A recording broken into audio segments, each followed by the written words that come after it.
All glories to Sri Guru and Sri Gauranga. All glories to Srila Prabhupada. Srila Prabhupada ki jai.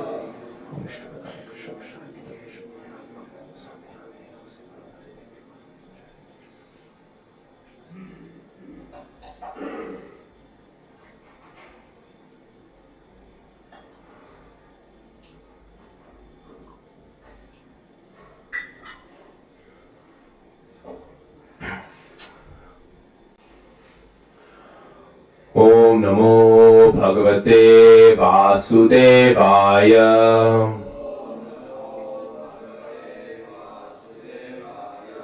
Om Namo Bhagavate Vasudevaya.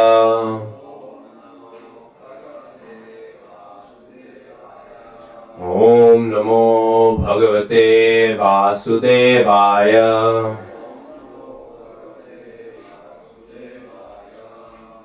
So, we're reading today from Granth Raj Srimad Bhagavatam, Canto 3, Chapter 33, Text 35 and 36 and then 37, and then we will be concluding Canto 3. So, we'll do the standard Bhagavatam class call and response for Text 35, and then I think we'll just go once through Text 36. I think most of us have Bhagavatam with us, and then 37 we'll just go once through without word for word. But Aste yogam samasthaya Sankhyacharyarabhishtutaha Trayanam api lokanam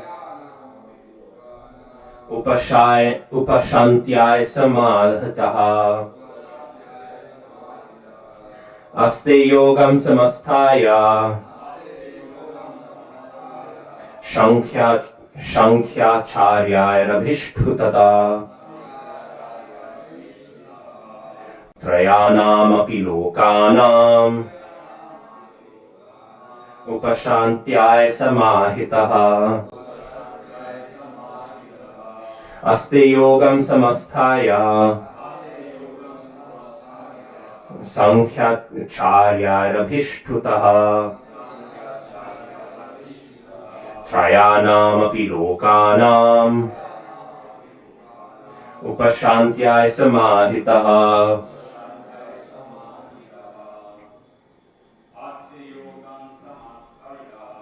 Aste yogam samasthaya Sankhyacharyarabhishtutaha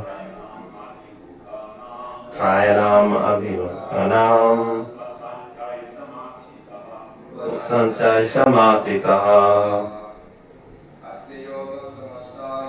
Aste yoga samastaya Sankhyacharyarabhishtutaha Trayanam api lokanam Upashantyay samahitaha Aste yogam samastaya Sankhyacharyarabhishtutaha Trayanam api lokanam Upashantyay samahitaha Aste yogam samastaya Sankhyacharyarabhishtutaha Trayanam api lokanam Upashantyay samahitaha Aste, he remains, yogam, yoga, samasthaya, having practiced, Sankhya, of the Sankhya philosophy, Acharyahi, by the great teachers, Abhishtuttaha, worshipped, Trayanam, three, Api, certainly, Lokanam, of the worlds, Upashantyay, for the deliverance, Samahitaha, fixed in trance, Translation. Even now, Kapila Muni is staying there in trance for the deliverance of the conditioned souls in the three worlds, and all the acharyas, or great teachers, of the system of Sankhya philosophy are worshipping him. And now I think everyone has Bhagavatam. We'll just read once through text 36. Etan nigaditam tata yat prishtoham tavanagha kapilasya cha samvado devahutyascha pavanaha. And there's the translation. My dear son, since you have inquired from me, I have answered.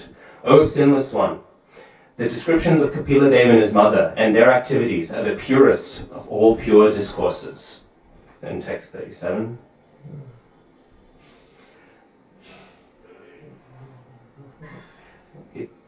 Ya iddam annushrinoti yoghiddate Kapila munir matam atma yoga guhyam Bhagavati Kirtadhi Suparnaketav Upalabdhe Bhagavat Padarvindam. And here we have the translation. The description of the dealings of Kapila Deva and his mother is very confidential, and anyone who hears or reads this narration becomes a devotee of the Supreme Personality of Godhead, who is carried by Garuda, and he thereafter enters into the abode of the Supreme Lord to engage in the transcendental loving service of the Lord. Purport. The narration of Kapila Deva and his mother, Devahuti, is so perfect and transcendental that even if one only hears or reads this description, he achieves the highest perfectional goal of life, for he engages in the loving service of the lotus feet of the Supreme Personality of Godhead. There is no doubt that Devahuti, who had the Supreme Lord as a son, and who followed the instructions of Kapila Deva so nicely, attained the highest perfection of human life. Thus end the Bhaktivedanta purports of the third canto, 33rd chapter of the Srimad Bhagavatam, entitled Activities of Kapila, and further on, end of the third canto. Jai. Translation and purport by His Divine Grace Srila A.C. Bhaktivedanta Swami Srila Prabhupada Ki Jai. Om Jnanatimidandhasya Jnananjana Shalakaya Chakshurunmilitam Yena Tasmai Shri Gurave Namaha. Shri Chaitanya Manobhishtam Stapitam Yena Bhutale Swayam Rupah Kadamahyam Dadati Svapadantikam. Vandeham Shri Guru Shri Yuta Padakamalam Shri Guru and Vaishnavamscha Shri Rupam Sagrajatam Sahagana Raghunathanvitam Tam Sajivam Sadvaitam Savadhutam Parijana Sahitam Krishna Chaitanya Devam Shri Radha Krishna Padan Sahagana Lalita Shri Vishakhanvitamscha. He Krishna Karuna Sindho Dinabandhu Jagatpate Gopesha Gopika Kanta Radha Kanta Namostute Tapta Kanchana Gourangi Radhe Vrindavaneshwari Vrishabhanu Sute Devi Pranamami Hari Priye. Namo Mahavadanyaya Krishna Prema Pradayate Krishnaya Krishna Chaitanya Namne Goratushe Namaha. Vanchakalpatarubhyascha kripa sindhubhyeva cha patitanam pavanebhyo vaishnavebhyo namo namaha. Jaya Shri Krishna Chaitanya Prabhu Nityananda Shri Advaita Gadadhara Shri Vasadi Gaura Bhakta Vrinda. Hare Krishna Krishna Krishna Hare Hare Hare Rama Rama Rama Hare Hare.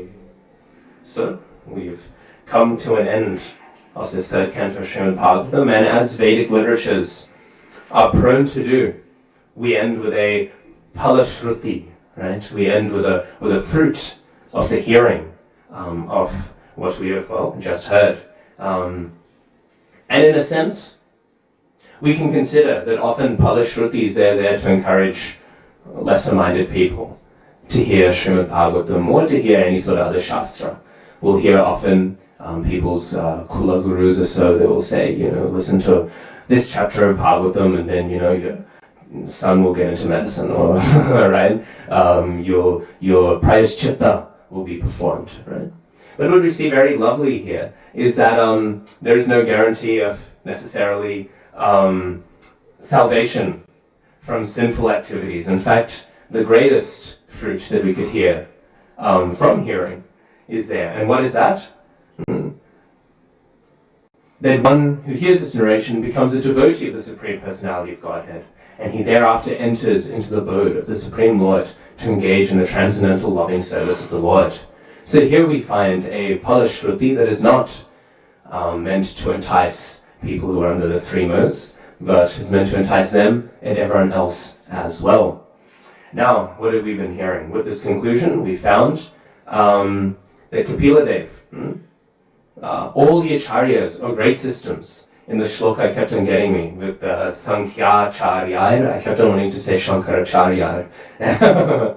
And so we are hearing that all of them, right, of the system, all of the acharyas of the system of Sankhya philosophy are worshipping him.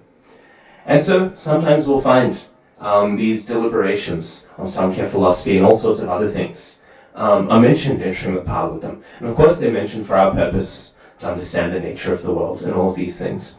But there's a whole other dimension of it. Because what do we see here? The emphasis is on those acharyas who are taking shelter of the Sankhya philosophy system. And we sometimes can forget that the Srimad Bhagavatam is spoken in this context of Parikshit Maharaj and Shukadev Goswami. And of course, when Parikshit Maharaj, he begins to conclude his pastimes, there's many reasons that are given for why Parikshit Maharaj's pastimes occur, right? We see he's such a worshipable personality, right? And yet he, in such a rash mood, right, just puts that mala of a snake onto the Brahmin. What's interesting is we hear one of the reasons why he's so upset is he didn't get offered the water, right? He didn't get offered that standard hospitality. But what we find in Srimad Bhagavatam is that there's no further mention of him ever drinking water, right? There's no mention of actual thirst happening. So there we see some indication. There's always two people causing trouble in the pastimes of the Lord. There's Narad Muni and there's Yogamaya. And together they are the stirrers of the pot. All of the issues that are required in order for all these wonderful transcendental pastimes to occur, they are all triggered by these two personalities, by and large. Every once in a while somebody will be inspired on their own behalf. And so, we can see there's something fishy going on there, right? It's not that he was severely dehydrated and therefore was brought towards us. No, instead, we can understand this is some sort of pastime. So, there's a few reasons that are given for why this pastime has occurred. One reason is, of course, that the world needs to hear the Srimad Bhagavatam. Up until now, Bhagavatam has almost been some sort of esoteric lineage. Of course, it's been spoken, but it's been spoken Brahma to Narad like this. But if Parikshit Maharaj is to hear it, then he will open it up in his Kshatriya court, right? Then, by bringing all of these people from around the world, this Bhagavatam can start to be spread everywhere. This is the nature of the Bhagavatam. It is a preaching text, right? And so one reason why this has happened is that so Bhagavatam can, well, not enter into this world because it has already entered into this world, right? It is the original Shastra to enter this world, right? Brahma hears it right at the birth of this universe. But also, but rather, so that it can enter into broader discourse. Because of course then, we will have Sutta Goswami speaking it, and then, well, that is what we are the beneficiaries of. Another reason, however, because it's rather interesting. We hear Parikshit Maharaj, he's a rather interesting person, right? I once read a very wonderful statement. I thought it very much encapsulates the pastimes of Parikshit Maharaj. Parikshit Maharaj is somebody who was born to die. Because death has defined him for his entire life. From his very, very first before his very first moments, right? In the womb, this weapon has gone out, and has gone out to kill him. And of course he is preserved. And therefore his name is Vishnurat, right? He who has been preserved, protected by Vishnu, the Supreme Personality of Godhead, right? And this is interesting. So on the one hand, we see that Parikshit Maharaj, his pastimes, they are born not only colored by death, but colored by protection from death, right? Parikshit Maharaj is in many ways the ultimate survivor. In the Kurukshetra war, his whole dynasty is destroyed, it's gone, right? And yet he survives, against all odds. As Prabhupada very wonderfully rendered in Srimad Bhagavatam, there's literally a nuclear bomb going off in his mother's womb. I don't think the survival rate for that is all too high. And yet here we have it, Parikshit Maharaj, born in such a context of death. And then we can, in many ways, think of him as this ultimate survivor, this grand survivor. But what do we find? He is born, and yet, as majestic and amazing as his birth is, he is most famous for his death. And so in this way, Parikshit Maharaj, he is born to die. More so, a nuclear bomb going off in the womb. How majestic, right? How intense. And yet this one simple curse, one snake just coming and consuming. This is what takes him out. Again, we can see.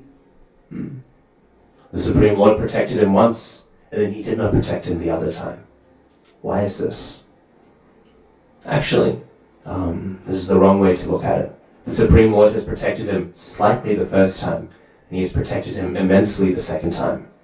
Because the first time he has simply kept soul and body together, but the second time he has allowed him to hear Srimad Bhagavatam. And by hearing Srimad Bhagavatam, this resolution of the human life is achieved. What is the question that Parikshit Maharaj brings to all of the assembled sages? What is the job, the responsibility, the activities necessary for a person who is about to die? And what's interesting is then right after, he says, what is the instruction for all human beings? What is the purport of this? All human beings are humans who are about to die. Right? There is no instruction more universal than what should a person do before dying. Because we are all moments before dying. Some of us maybe a few more moments, right? Some of us a few less moments. But all of us are people a few moments before dying. And so, in this way, he is being given this greater protection in the form of this Grantharaj, Srimad Bhagavatam. And then, what happens? By hearing this, we know Shukadeva Goswami, he is considered the ultimate form, or rather the archetypal form, of the path of Kirtanam, right? And what do we hear? Parikshit Maharaj, he is the archetypal form of Shravanam, which of course we will tie as we go on into this wonderful Palashruti here, right? And so by embodying this Shravanam, by embodying this listening, he is hankering now to attain the association of the Supreme Personality of Godhead. And so this is the other reason that is sometimes given as to why Parikshit Maharaj seemingly falls out of character and flings the snake, right, onto this Brahmin. Why? Because the Supreme Personality of Godhead, he is feeling, it has been too long that I'm not having the association of Parikshit Maharaj. It has been too long since I have seen him last, right, in that womb, right? So it has been such a long time. Now I wish to see him. Now I wish for his pastimes to conclude. And so in this way we can see different descriptions, analyses are given.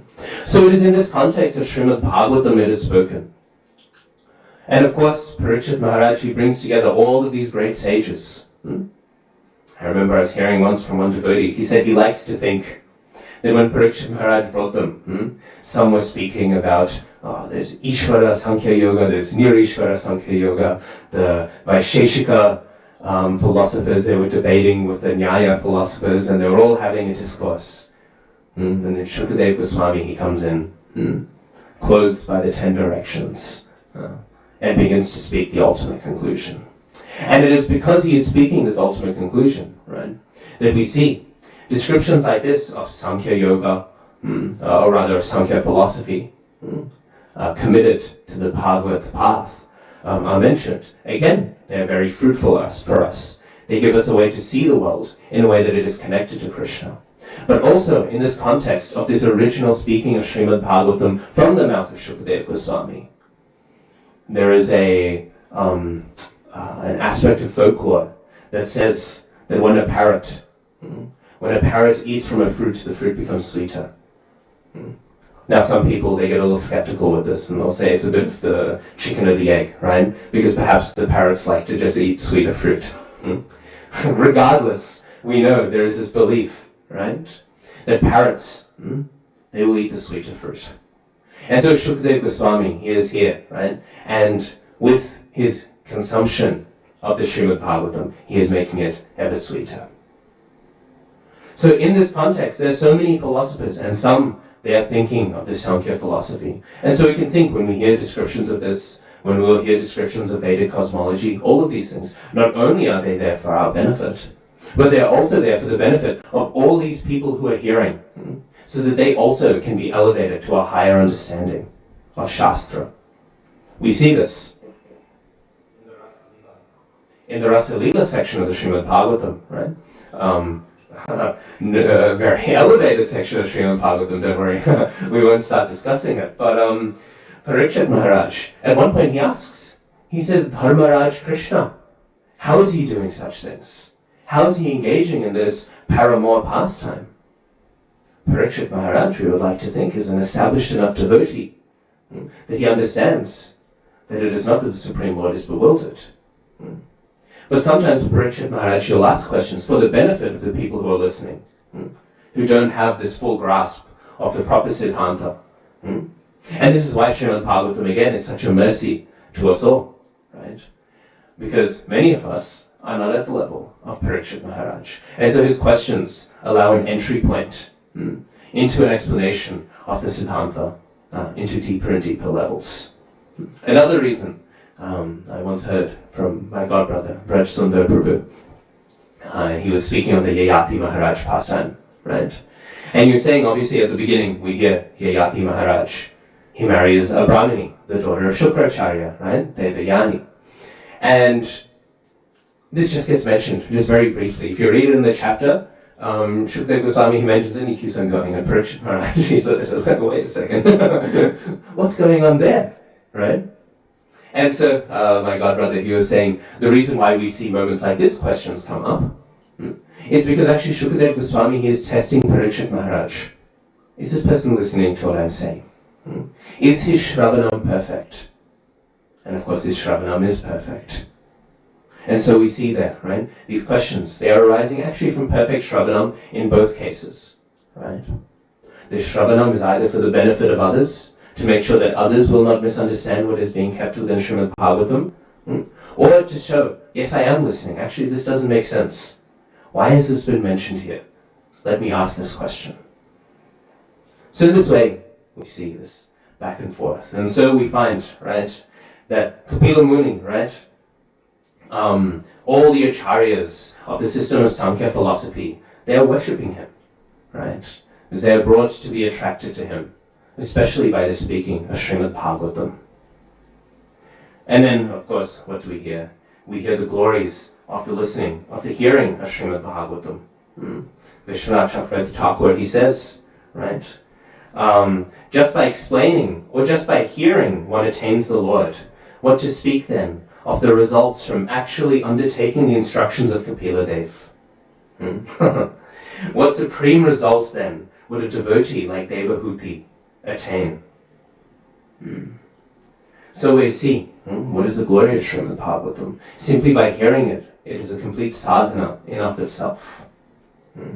In the Sri Chaitanya Bhagavat, there is a wonderful text. Bhagavate jene mane shejo bonshomo daro shashta ache jonme jonme prabhu jom. What does it mean? One who does not accept Srimad Bhagavatam is no better than a Yavana.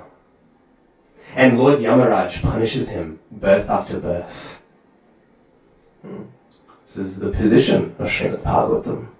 Right? We'll see many people, they're very happy, they're very proud of their position in the remnants of Vedic culture. right? And they will say, oh, I have attachment to Bhagavad Gita. I have attachment to the Vedas, right? And they'll say, I remember once I was giving one youth class out in the western suburbs, and this one boy, he told me, he said, should we read Rig Veda? And I said, yeah, if you can understand Rig Veda, then read Rig Veda. And he said, yeah, okay, that's good, because I read it every morning. And then I realized, okay, some smashing needs to happen. So, and then I was thinking, oh, here is a person who has not accepted Srimad Bhagavatam, right? He is thinking, I will stick to Rig Veda. And he'll be very proud. I am reading Rig Veda. But what does Vrindavan Das Thakur tell us? One who does not accept the Srimad Bhagavatam is no better than a Yavana. With all the pride that some people have, right? Some people, they'll say, oh, you are reading the Puranas. I read the Upanishads. I'm reading the Upanishadic literature. I'm not reading the Puranas. They are for general people. With all of this pride, far from entering into Brahminical standards, into Brahminical knowledge, they become no better than a Yavana, a Mlecha, a barbarian. By rejecting the Srimad Bhagavatam, they've disqualified themselves from Vedic culture. A little bit of a heavy point, but far from disqualifying themselves, what does Vrindavan Das Thakur continue with? Lord Yamaraj punishes him birth after birth. It is not simply that, oh, by rejection of Srimad Bhagavatam, this person has committed themselves to exiting Vedic culture. They've entered into sinful culture. They are punished birth after birth for not studying, for not accepting the Srimad Bhagavatam. So what is the position of Srimad Bhagavatam? It is no small thing. And so we are seeing the glories of hearing this. Furthermore, we can also think, even in our own sampradaya, in our own family, this attitude can creep in. We might think, oh, what do you mean, right? We are worshipping Srimad Bhagavatam. It is the authorized commentary on the Vedanta Sutra. It is the highest of all literature. We accept this. How can we say that this is entered into our sampradaya? But sometimes we'll see people, they'll say, oh, I've read Srimad Bhagavatam. Now I am reading Ujjvala Nilamini. Now I'm reading Lalita Madhava, right? Now I'm reading the Dagdha Madhava. I'm reading all of these books, all of these Rasic books of the six Goswamis. I'm no longer at the level of reading Srimad Bhagavatam. People will have this idea, okay, I've read Srimad Bhagavatam 3 times.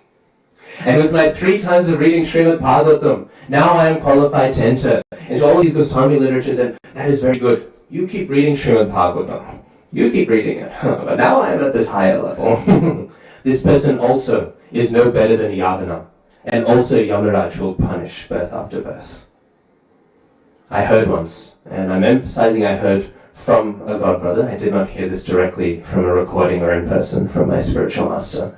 So I'm just saying something might have been lost in transmission, but regardless, the point I still think is very good.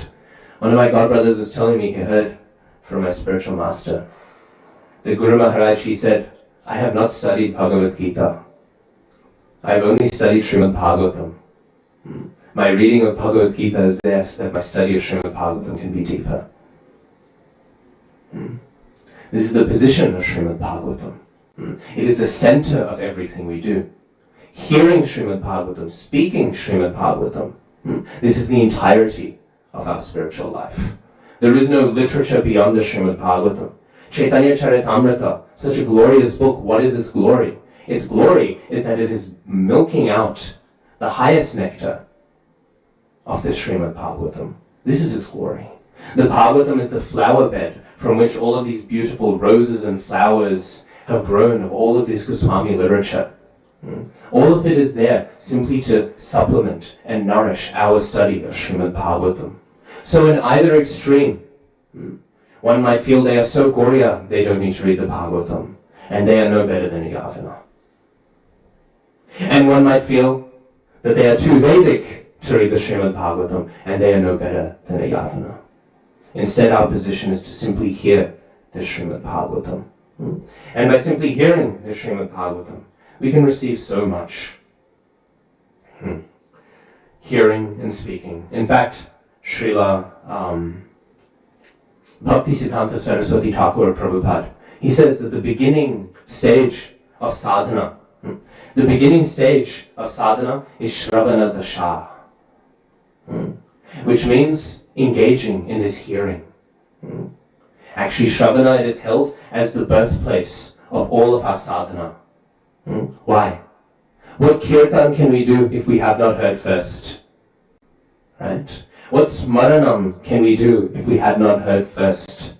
Who can do archanam without hearing the Gayatri mantras in their ear? Right? Who can do pada sevanam without knowing how seva can please the Supreme Personality of Godhead? Right? Sakhya, how can you be a friend to someone you don't know?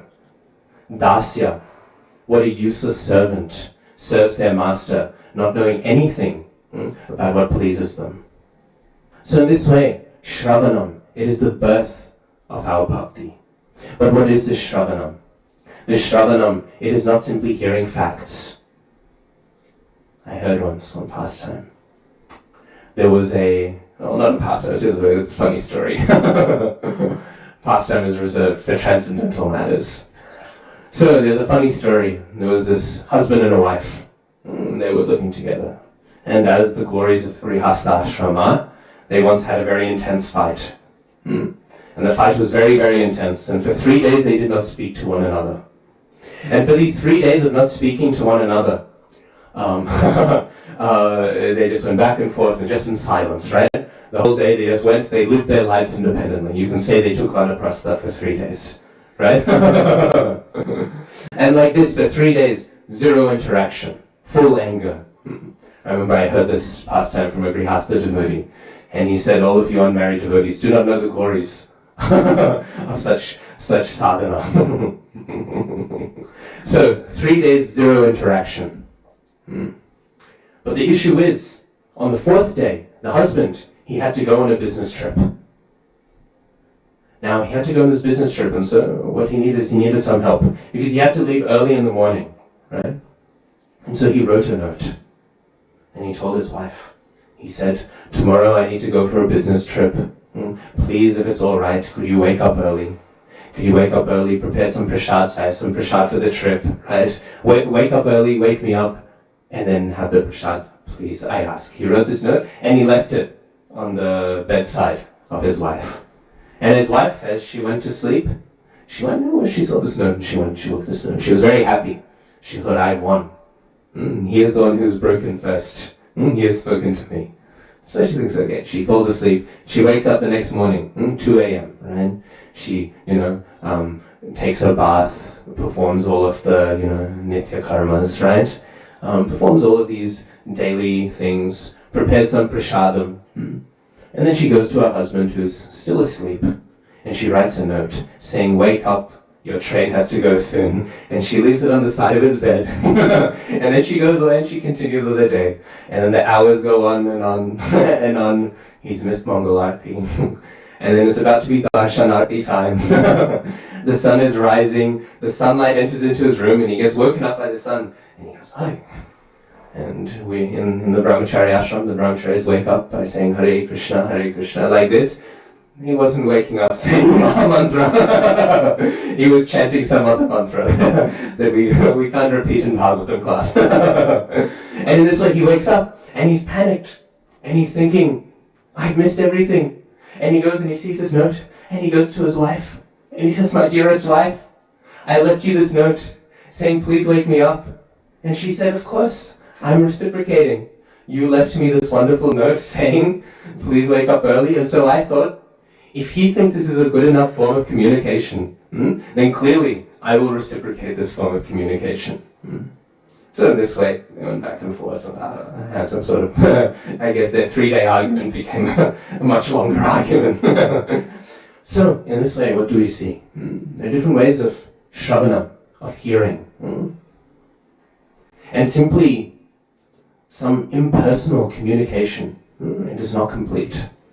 It is not a complete form of communication.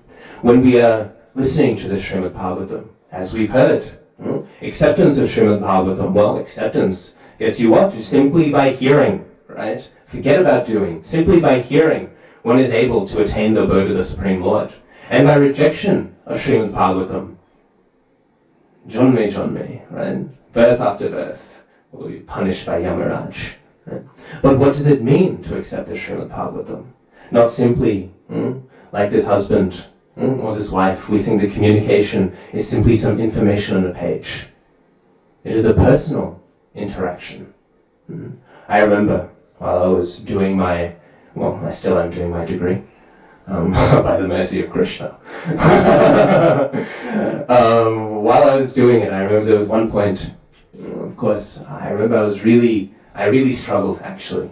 I remember you will hear all of these arguments, you will hear all of these points, and of course, before you study these things deeply, you can have you have this idea that everyone who disagrees with me, they are wrong, and they are stupid, right? And all of the other philosophical positions of the world, they believe that because they are unintelligent. And in a sense, this is true, because they are unintelligent enough to not accept Srimad Bhagavatam. But sometimes we get caught up in this idea, right? And that with all of these logical facts, all of these things, they all back up my position. And I remember as part of my degree process, I was being exposed to all of these other thoughts, and not only these thoughts, but critiques of my own thought. I remember thinking I had this really terrible realization that some of these people, they're in fact very intelligent, right? Some of these people, they have some grasp of logic, and they have some facts that are in fact a little bit hard to reconcile with my understanding of the world. And I remember when I had this realization, I was feeling, it was very difficult for me. In fact, I was feeling like physical symptoms of sickness. I remember feeling like nauseous in the classroom. I had to leave once because I felt like vomiting, right? Because it's actually really intense. You have this stability of belief, and you think, here are the facts of the Srimad Bhagavatam. And the facts of the Srimad Bhagavatam, they are just simply logically straightforward, here, done. And it was very, very difficult for me. But I think in hindsight, I was very grateful. Because as I was having that experience, right? That experience of struggling, I realized that actually, this Srimad Bhagavatam, my whole approach has been wrong so far in reading it, right? I'm reading the Srimad Bhagavatam and I'm engaging with it as a collection of facts, right? And I'm engaging it with a collection of facts that can be, whose essence is that they are information about the world, right? And in a sense, they are information about the world, and I do accept that they are information about the world. But I realized the reason why these things could disturb me and they could hurt me so much, right, is because this was the only level of my engagement with Srimad Bhagavatam. My engagement with Srimad Bhagavatam was that here I have a collection of the history of kings in the world. I have a collection of facts and information that there is a person named Krishna, and all of these things. And I did not realize that actually Srimad Bhagavatam is a person. Srimad Bhagavatam is the incarnation of Krishna. And the way we should approach it, Srimad Bhagavatam, is not as some encyclopedia, not as some collection of facts, but as a book to be served. I remember one of my early Shiksha gurus, when I moved out of home for a while, right? Actually, not for a while. I'm still moved out of home, right? Right. So when I moved out of home initially for university, right? Initially, I wasn't meant to be living near the temple, right? And so I asked him, what should I do in terms of bhoga and prasadam? And he told me, you can offer your bhoga to the Srimad Bhagavatam. Right? And if you offer your bhoga to the Srimad Bhagavatam and honor those remnants, that is prasadam. Do you not have faith that Srimad Bhagavatam is Krishna himself? I heard once from another devotee that his spiritual master had told him that if one reads Srimad Bhagavatam, not under the instruction of the Vaishnava or in order to please the Vaishnavas, it is simply sense gratification. Because one is not coming with a mood of service. To come to serve this literature, and to serve the mood of this literature, which is of course service to the Vaishnavas. So, in this way, we see that the Srimad Bhagavatam, right? The listening to the Srimad Bhagavatam, it is not some shallow listening, right? It is not some simple engagement with facts. It is an attempt to procure realization. Right? Madhavananda Prabhu once gave the example. He was in the car once with one Sanskrit academic, right? And the Sanskrit academic, he was quoting all of these texts beautifully, right? Madhavananda Prabhu said initially it was like music to his ears, right? And with this music to his ears, all of these Goswami literature and whole sections of Bhagavatam, it was wonderful. But as he kept on talking to this person started saying, sometimes I like to smoke cigarettes, sometimes I like to eat fish. And Madhavananda Prabhu was thinking, where is this depth? And then we have somebody like Jayananda Thakur, right? Once Jayananda Thakur, he was asked, Prabhu, how have you become such an elevated Vaishnav? And he said, oh, Prabhu, I'm too busy to think about that. I'm too busy to figure out, right? I'm too busy to figure it out. Madhavananda Prabhu said, who would you much rather hear Srimad Bhagavatam from? Because Srimad Bhagavatam, it is not some collection of information, right? Of course, we can collect information from it, but only insofar as it helps our service to this text, as it helps our worship to this text. At least in my experience, I don't like to speak too much of my experience because it's not a powerful pramana as compared to our, the words of our acharyas, but at least in my experience, I found then, when I approached Srimad Bhagavatam with this mood that I'm coming to this text to serve it, not even necessarily to learn. I'm learning in order to serve it. Then I found suddenly all of these doubts and confusions, they went away, right? And suddenly I realized these people, they might be intelligent, but as I said at the beginning, they are unintelligent, for they have not accepted the authority of the Srimad Bhagavatam, this beautiful, effulgent text, right? Srila Prabhupada himself says this in Bhagavad Gita. He says simply through logical wranglings, we cannot assert the truths of the Bhagavad Gita. We cannot accept these truths. And so we see in this way. In the Bhagavad Gita, in fact, what do we hear? We hear that Krishna, he has manifested his universal form, right? And after manifesting his universal form, we know Arjuna, he prays. I do not wish to see this, I wish to see a more regular form, right? And what's interesting is when Krishna resumes his form, Sanjaya, he gives a description. And what he says is he says that this form that is displayed, he says here, the Supreme Personality of Godhead, he manifests it once, right? After manifesting it, he says, Bhutva Puna Saumya Vapura Mahatma, right? So after saying the Supreme Lord has manifested it, he says the Lord Punaha, he has again manifested it. What does it mean? If the Supreme Lord has already manifested this regular human-like form, and he manifests it Punaha again, this means that another form has been manifested. And what is this other form? It is the two-armed form, right? This is the intimate form. How do we know this? Because a little bit later, what do we hear? Sudadarsham idam rupam drishtavan asyan mama deva apyasya rupasya nityam darshana kankshinaha. Right? We hear that this form that is being described, what is its nature? All of the demigods, what is happening, right? They're hankering to see this form. They're begging to see this form. This cannot be the Vishwarup form. Why? Because where do we hear in Shastra that the demigods are begging to see the Vishwarup form? But we hear in Srimad Bhagavatam, the demigods, they come to pray at the advent of Krishna. Right? They come to pray and they pray to see him. Right? And when do they come to pray to see him? When Vasudev, right? Well, they come to pray to see him and pray to him, right? What Vasudev himself describes, right? As Krishna Avatar Utsava.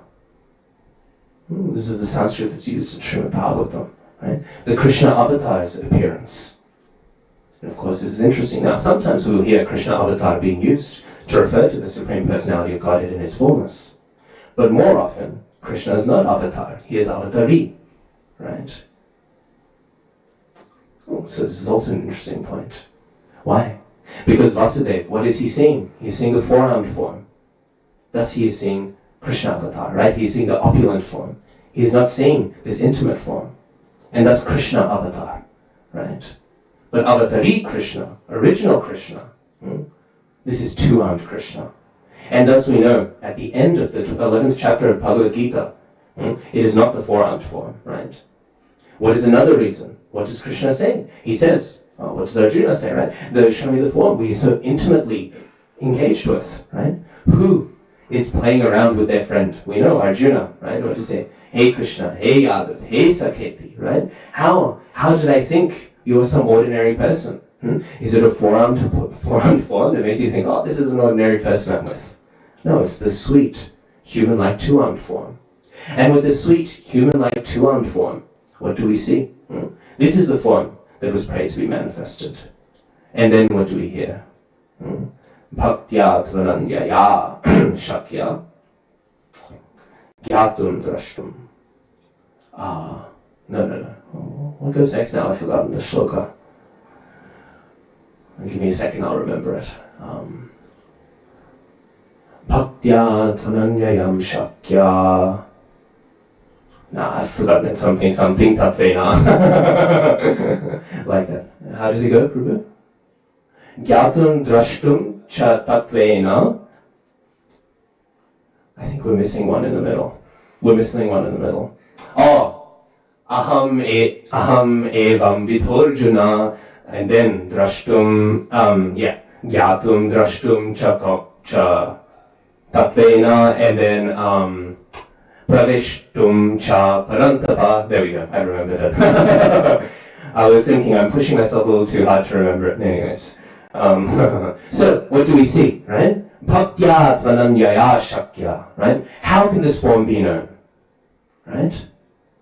How can it be known? By ananya bhakti, right? This two-armed form which is the essence of Srimad Bhagavatam. What do we hear about? Of course, we speak about not rushing to the 10th canto, right? We speak about not rushing to the 10th canto, but once we get there, it's a quarter of the Srimad Bhagavatam. And what is the 10th canto all about? It is about this two-armed form. Right? And how can it be understood? How can the Srimad Bhagavatam be understood? Not through any other way than through Ananya Bhakti. So again, I make the point. How do we engage with this Bhagavatam? Is this Bhagavatam something that is engaged with knowledge, with intellect? Is it a body of facts? Or is it Krishna himself in the form of book, right? To be served. And to be served how? With bhakti, with devotional service. And what sort of bhakti? Ananya bhakti, right? Anyabhilashita shunyam. That's an easier shloka for me to remember. Anyabhilashita shunyam jnana karma adyanavritam anukulyena krishnanu shilanam bhaktiruttama. Right? Bhakti devoid of any of these things. Ananya bhakti. Right? This is how Bhagavatam is understood, and this is how Bhagavatam is related to. And when one relates in such a way, then one can receive so many things. I remember I was once doing some research on the sannyasa ashram, so I was reading a little bit about Srila Prabhupada's sannyas guru, Bhakti Pragyana Keshava Goswami Maharaj. And I remember I was hearing one pastime, and I thought it was very sweet. One of his disciples once was speaking Mangalacharan before Srimad Bhagavatam class, right? And this disciple, he began very famous, Nama Shreshtam Manamapi Shachiputram Atarasarupam Rupam Tesyagrajam Urupurim Maturim Koshtavatim. This is, it goes on a little bit longer, it's a long text, right? And this is a text written by our acharyas. It's a great Mangalacharan text. And what does it say? By the grace of the mercy, I have received Nama Shreshta, the highest conception of the name. And then it goes on, I have received service to Rupa Goswami, Swarup Damodar. I have received the ability to serve Mathura, right? Radha Kundam, Girivaramaho, right? Giriraj. All of these things, simply by the mercy of the Guru, I have received, right? And these are all the things that are opened up to us, right? All of the things that are opened up to us by the hearing of Srimad Bhagavatam. But Srila Bhakti Pragyana Keshava Maharaj, he told his disciple, do not say this Mangalacharan. Disciple got confused, Guru Maharaj, I meant to say Mangalacharan. And he said, do not say it, because have you received Nama Shreshtam from your Guru? Have you received the highest conception of the name from the Guru? The Guru is giving the highest conception of the name, but have you received it? Sometimes we wonder this as well when we're saying Mangalacharan, Om Jnana Timirandhasya Gyananjana Shalakaya Chakshurun Militam Yena Tasmai Shri Gurave Namaha. I'm sorry, but all I'm seeing still is ignorance, right? My spiritual master is there begging for me to open my eyes, right? This is actually, we can think how compassionate the spiritual master is. Sometimes people, they get a little bit upset. I remember my mother told me once, she knew when Mataji, anytime her spiritual master would chastise her, she would say, well, are you doing that? And the spiritual master would so mercifully say, yes, I am, Mataji, please you do it as well, right? And my mother would always think everyone in the temple would get confused, but she would think, what is the mercy of the spiritual master, right? To even chastise the disciple, to go out of their way, right? To correct the disciple. Actually, in one moment, we can become fully Krishna conscious just by submissively hearing the Srimad Bhagavatam. But so many things arise in our heart, and therefore we do not receive. Right? So in many ways, sometimes when we chant Mangalacharan, we can think, on the one hand, yes, this is a glorification of the spiritual master, and to a certain degree this has happened, right? Or maybe to a full degree. I'm just saying in my own case, right? To a certain degree this has happened, that I've had some enlightenment, I've had some understanding. Or we can think that this has happened by the mercy of the Guru, right? And great personalities have said this, so following in their footsteps, I'm following what they've said. Or we can think, this has happened to great personalities, done by great personalities, and by saying this, I'm praying that one day I will truly be able to accept this, and then Om Jnana Timirandhasya Gyananjana Shalakaya Nama Shreshtam Manvapi Shachiputram Atrasarubam. Right? Then I will be able to truly experience this. Then that mercy will arrive. The mercy is always there. The Bhagavatam is always infinitely fresh. It is infinitely pure. It is infinitely purifying. In the same way, we hear in Chaitanya Charitamrita that the holy name, this holy name, Hare Krishna, Krishna Krishna, Hare Hare, Hare Rama, Rama Rama, Hare Hare. It does not need any purification. It does not need any diksha. It doesn't need any initiation. We hear this in Chaitanya Charitamrita. But how do we understand this? Right? The holy name does not need any initiation, but we do. Right? Actually, Jiva Goswami makes this point, even with the Gayatri mantras. Prabhupada quotes this in Chaitanya Charitamrita. Even the Gayatri mantras, the Diksha mantras that we take, right? Jiva Goswami makes the point that even these technically don't need initiation, because they are composed of the holy name, connected by various other words that obviously we won't say out loud, right? Right? Connected. But why do we then emphasize, especially for these Gayatri mantras, the necessity for Diksha? Because we are so impure that if we just chant them willy-nilly without any purification from the spiritual master, we will just commit offenses to them. Right? And because of these connecting words, that's why they require some more purification than Mahamantra, which is pure. Again, Hare Krishna, Krishna Krishna, Hare Hare, Hare Rama, Rama Rama, Hare Hare. Right? So even those mantras, and of course this point, I promise I won't go too much over time now. This point, we see this. What is the Mahavakya of the Vedic literature? We know the Mayavadis, they say Aham Brahmasmi, right? Or Tattvamasi, right? All of these things, but are these the Mahavakyas? No, Chaitanya Mahaprabhu, he says these are Pradeshik Vakyas. Pradeshik means subsidiary. They are the secondary Vakyas. The Mahavakya is, who can say? It is Om, right? It is the Om syllable. This is the Mahavakya.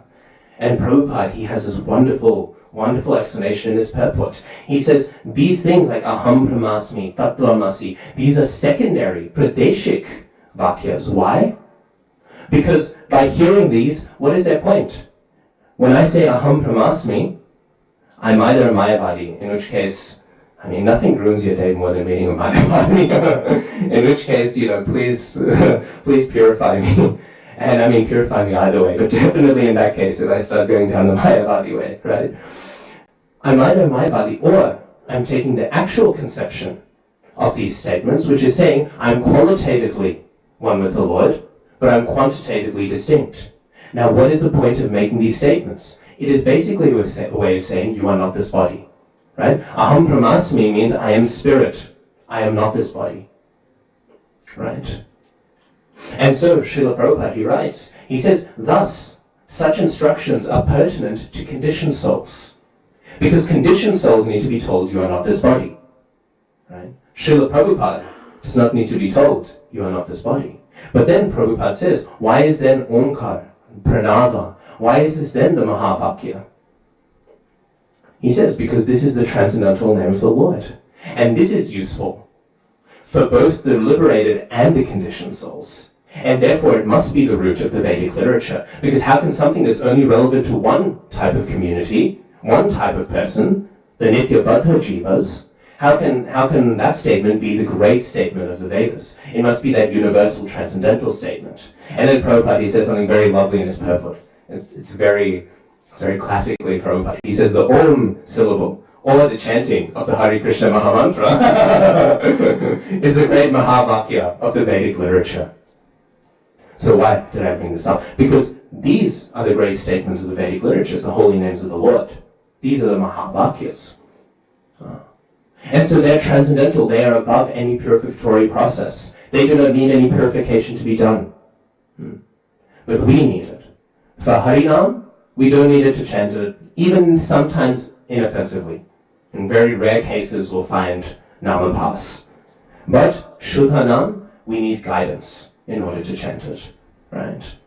Because otherwise we are so filled with all other conceptualizations. We need to do it under shelter. And it's the same with Srimad Bhagavatam, right? All of these things, they're coming in a flow, right? But we need to have the right attitude. We need that purification in order for that Shravan to be complete. And I will nearly conclude here. I'm nearly done. We see, actually, with the completion of the Shravan, this Shravanam, it also has to be heard, again, finally, from a person who themselves have heard, right? In order to speak, we must first hear. And this is the final glory of Shravanam. When we hear, we must speak. Yayati Maharaj, we know what happens. Actually, the previous acharyas, they say that Yayati Maharaj, the reason why he changes his mind, right, after doing all this stuff, right, the reason why he changes his mind is he heard the pastimes of Ambarish Maharaj. And hearing these pastimes, he thought, oh, here is a great king who is still engaged in spiritual life. We know Prabhupada in his purport, he says very nicely, when Yati absconds the throne, he says it is very difficult for a politician to be a spiritualist, right? But here, Yati Maharaj, he sees the example of Ambarish Maharaj, and hearing this katha, he thinks, I can renounce the world as well. And then hearing this, then he renounces his youth. And then what does he do? Does he run off to the forest? No, he tells his wife. Right? This is the nature. Shravanam follows kirtanam.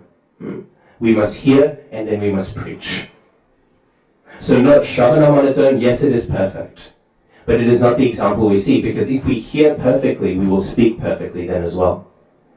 When we give Bhagavatam class once, I asked a devotee, I said, I feel like it's a contradiction preaching. When I'm preaching, I'm trying to keep a humble mood, but then I'm telling everyone, listen to me, right? I'm telling everyone, listen to what I have to say. How do I reconcile this contradiction? And he said, if you think they're here to hear you, then you're a rascal. They're there to hear, what have you heard from your spiritual master? What have you heard from Srila Prabhupada's books? What have you heard from the senior Vaishnavas? Right? Actually, your kirtan is just your shravan. When you are at a higher level, then maybe you will produce some realizations, right? And then you'll have something of your own, right? But at this level, all of your kirtan is just your shravan, right? It is just your hearing. And you're sharing your hearing. So you shouldn't think actually that it is my own kirtan. And you shouldn't think that anyone has come to hear you. You're sitting on the Vyasasan, right? Not on the Toshan Krishna Asan, right? Not on anything else. You're sitting on the Vyasasan, right? You're not promoting yourself. And if you think you are, then your false ego has severely corrupted your prachar. So in this way, Shravan and then Kirtan. We hear and then we speak. This is the merciful position of the devotees. And therefore we see, Jiva Goswami, he describes there are three Mahapurushas. There are three great personalities. There are three types. There's the Bhagavat Parsha Deha Prapta. This is a person whose body is fully transcendental. Sometimes it's said their appearance in this world is somebody with 2 feet in the spiritual world, and they're looking into the material world. Then there's the Nirdhuta Kashaya, and there are those who have thrown off all material impurities. And they're said they have 1 foot in the material world and the next foot's in the spiritual world. And then lastly, there's the Murchita Kashaya. And the Murchita Kashaya, they are said both feet are in the material world, but their eyes are only seeing the spiritual world. And Jiva Goswami gives the example of this person whose both feet are in this world and they're looking at the spiritual world. This is Narad Muni in his previous birth. And why do they have 2 feet there? It's because even though they're on this level of bhakti, they still have some tiny, tiny conditioning of the mode of goodness. No other mode, but there's just some tiny sattva gun sanskar in their heart. And the Supreme Lord is just trying to milk it out. And we can see that in Narad Muni's pastimes. He has to spend his whole lifetime searching for the Lord, searching for the Lord, searching for the Lord. This is the purification to get rid of that tinge of the mode of goodness. Right. One day I hope I will be so elevated that my biggest fault is that I'm in the mode of goodness. But anyways, these people are given as examples of bona fide gurus. So we shouldn't feel discouraged when we hear such elevated descriptions, right? And then the highest level is Narad Muni in his next birth. And that is a body that is fully transcendental, right? But then, the middle one, right? They are still in this material body, right? But they've completely abandoned any conditioning. And the example given for this is Shukdev Goswami, right? In his speaking of Srimad Bhagavatam. So we can see, again, if this is a level higher than the person whose only purification needed, right, is to get rid of the mode of goodness. What position is this speaking of Srimad Bhagavatam? I heard from Jayapataka Swami Maharaj once in one class that actually, we know, Shukdev Goswami was an impersonal, and by his sadhana of speaking, right, he has attained some perfection. What perfection is available? By hearing and then speaking. And this is why we engage in book distribution, in outreach, in all of these things, because our Shravan is bearing the fruit of Kirtan. Anyways, I've already gone over time, please. Vanchakalpatarubhyascha, please forgive me. Grantaraj Srimad Bhagavatam ki jai, Shri Shri Kapila Deva ki jai, Shri Srimad Bhagavatam Canto 3 ki jai, Srila Prabhupada ki jai. Ananta Koti Vaishnava Vrinda ki jai.